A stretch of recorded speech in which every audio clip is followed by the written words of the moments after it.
શ્રી સમસ્ત ગુજરાત બ્રહ્મ સમાજ સુરત યુવા પાંખ આયોજિત બોક્સ ક્રિકેટ ટૂર્નામેન્ટ 2025માં યુવાનો અદ્ભુત પ્રતિસાદ 22 ટીમોએ લીધો ભાગ।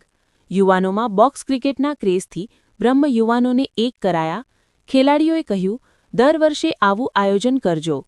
શ્રી સમસ્ત ગુજરાત બ્રહ્મ સમાજ સુરતની યુવા પાંખ દ્વારા પ્રથમ વખત સુરતમાં વસતા યુવાનો માટે વિશેષ બોક્સ ક્રિકેટ ટૂર્નામેન્ટ 2025નું આયોજન કર્યું હતું। યુવાનોમાં બોક્સ ક્રિકેટ રમતનો વધતો ક્રેઝને લઈ આ માધ્યમથી બ્રહ્મા યુવાનોને એક કરવાનો વિશેષ પ્રયાસ કરાયો હતો, જેમાં બોક્સ ક્રિકેટ ટૂર્નામેન્ટ થકી સુરતમાં વસતા બ્રહ્મ યુવાનોને એક કરવાનો માટેનો યુવાનોનો અદ્ભુત પ્રતિસાદ મળ્યો હતો। આ ક્રિકેટ ટૂર્નામેન્ટ 18થી 36 વર્ષના બ્રહ્મ યુવાનો યુવતીઓ માટે રાખવામાં આવી હતી, જેમાં કુલ 22 જેટલી ટીમોએ ભાગ લીધો હતો અને 250થી વધુ બ્રહ્મ યુવાનો આ ટૂર્નામેન્ટ થકી બ્રહ્મ સમાજ સાથે જોડાયા હતા। સુરત સહિત સમગ્ર જિલ્લામાં બ્રહ્મ સમાજના જુદા જુદા જ્ઞાતિઓના વસતા યુવાનો માટે શ્રી સમસ્ત ગુજરાત બ્રહ્મ સમાજ સુરત યુવા પાંખ દ્વારા એક વિશેષ બોક્સ ક્રિકેટ ટૂર્નામેન્ટ 2025નું આયોજન કરવામાં આવ્યું હતું। આ ક્રિકેટ ટૂર્નામેન્ટ પૂર્ણા સીમાડા કેનાલ વિસ્તારમાં આવેલ ક્રેઝી ક્લબ બોક્સ ક્રિકેટ ખાતે રાખવામાં આવી હતી। આ બોક્સ ક્રિકેટ ટૂર્નામેન્ટ સવારે 8 વાગ્યેથી શરૂ કરી સાંજે 4 વાગે પૂરી થઈ હતી। આ ક્રિકેટ ટૂર્નામેન્ટ માત્ર 18થી 36 વર્ષની ઉંમરના યુવાન બ્રાહ્મણો માટે જ રાખવામાં આવી હતી, જેમાં ખૂબ જ ઉત્સાહભેર બ્રહ્મ યુવાનોએ ભાગ લીધો હતો। આ ટૂર્નામેન્ટમાં સુરત સહિત સમગ્ર જિલ્લામાંથી કુલ 22 જેટલી ટીમોએ ભાગ લીધો હતો, જેમાં 230થી 250 જેટલા યુવા બ્રહ્મ ખેલાડીઓ જોડાયા હતા। આ ટૂર્નામેન્ટમાં યુવાઓનું પ્રોત્સાહન વધારવા અને ટૂર્નામેન્ટની શરૂઆત કરાવવા બ્રહ્મ સમાજના આગેવાન અને વેસ્ટર્ન રેલવેના ડીવાયએસપી શ્રી ડીએચ ગૌર સાહેબ પણ ઉપસ્થિત રહ્યા હતા। શ્રી સમસ્ત ગુજરાત બ્રહ્મ સમાજ સુરત યુવા પાંખ દ્વારા કરાયેલ બોક્સ ક્રિકેટ ટૂર્નામેન્ટ 2025ના આયોજનમાં યુવા પાંખના કાર્યકર મીત જોશી અને વેદ જોશી સમગ્ર ટૂર્નામેન્ટમાં ટીમનું રજિસ્ટ્રેશન સંભાળ્યું હતું, જ્યારે સમગ્ર ટૂર્નામેન્ટના પ્લાનર ડોક્ટર રાજેન્દ્ર જોશી, બ્રહ્મ સમાજ સુરતના મહામંત્રી શ્રી નિકુંજ આચાર્યના માર્ગદર્શનમાં યુવા પાંખના પ્રમુખ શ્રી રવિ જાની, મહામંત્રી શ્રી હર્ષ રાવલ, શ્રી રામચંદ્ર પંડ્યા સહિત યુવા પાંખની સમગ્ર ટીમ તમામ આયોજન સંભાળ્યું હતું। સમગ્ર આયોજનને લઈ શ્રી સમસ્ત ગુજરાત બ્રહ્મ સમાજ સુરત યુવા પાંખના પ્રમુખ રવિ જાનીએ જણાવ્યું હતું કે આયોજન માટે છેલ્લા 1 મહિનાથી તૈયારી કરતા હતા। સુરત સહિત સમગ્ર જિલ્લામાં વસતા બ્રહ્મ યુવાનોને વધુમાં વધુ પોતાની ટીમો સાથે જોડવા માટે માહિતી પહોંચાડી રહ્યા હતા, જે મહેનત અમારી ખૂબ જ રંગ લાવી હતી। ખૂબ જ મોટી સંખ્યામાં બ્રહ્મ યુવાનોએ આ ટુર્નામેન્ટમાં ભાગ લીધો હતો। એટલું જ નહીં, તમામ બ્રહ્મ ખેલાડીઓમાં ક્રિકેટને લઈને અદ્ભુત ઉત્સાહ પણ જોવા મળ્યો હતો। એક ટીમમાં 8 ખેલાડી સાથે કુલ 22 જેટલી પુરુષ ક્રિકેટ ટીમ અને 2 જેટલી મહિલા ક્રિકેટ ટીમ ભાગ લેવામાં જોડાઈ હતી। આ ટુર્નામેન્ટમાં જુદી જુદી ટીમો વચ્ચે ભારે રોમાંચક સ્થિતિ પણ જોવા મળી હતી।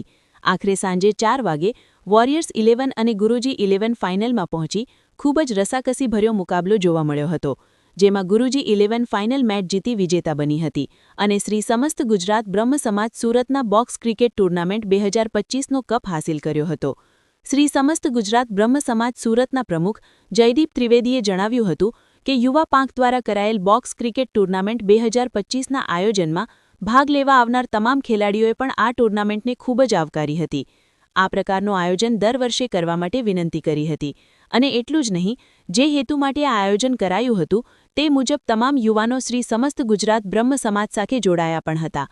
હવે પછીના આયોજનમાં આ યુવાનો મદદ માટે પણ આગળ આવવાની બાહેધરી આપી હતી।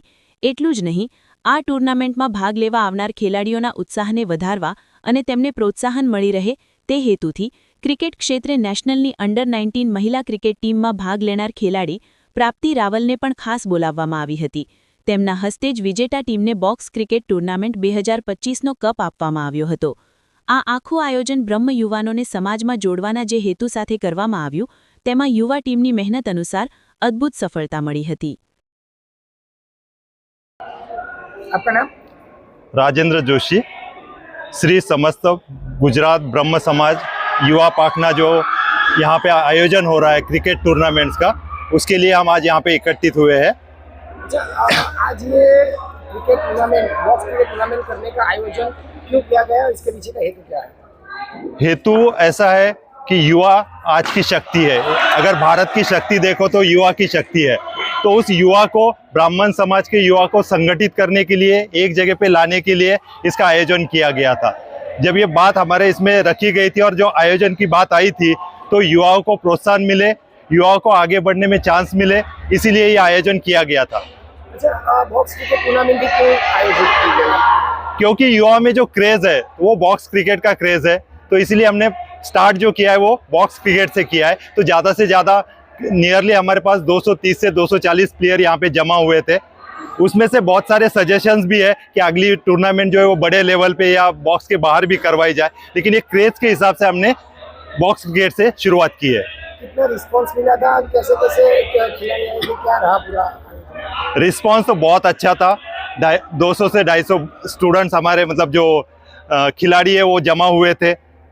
मैचेस बहुत अच्छे तरीके से हुए, बहुत डिफिकल्ट सिचुएशन तक मैचेस गए, लास्ट ओवर लास्ट बॉल तक भी मैचेस गए और एक सेंचुरी भी यहाँ पे हुआ, एक हैट्रिक भी यहाँ पे कंप्लीट हुआ था। तो जो बच्चे आए हैं जो खेलने के लिए यहाँ पे प्रतिस्पर्धी आए थे, उन्होंने बहुत अच्छे से अपना रिस्पांस इस मैचेस को दिया है, बहुत अच्छे से उन्होंने परफॉर्म किया है। जो उद्देश्य था वो उद्देश्य परिपूर्ण देखने को मिला। देखो, ब्राह्मण समाज के युवा पार्क जब भी कोई भी आयोजन करता है तो जो उद्देश्य वो लेके चलता है उसको परिपूर्ण तक लेके जाने का वो पूरा जिम्मेदारी रखता है, और ये पूरी जो टीम है इन्होंने सबने मिलके उस उद्देश्य को परिपूर्ण करने का पूरा काम किया है।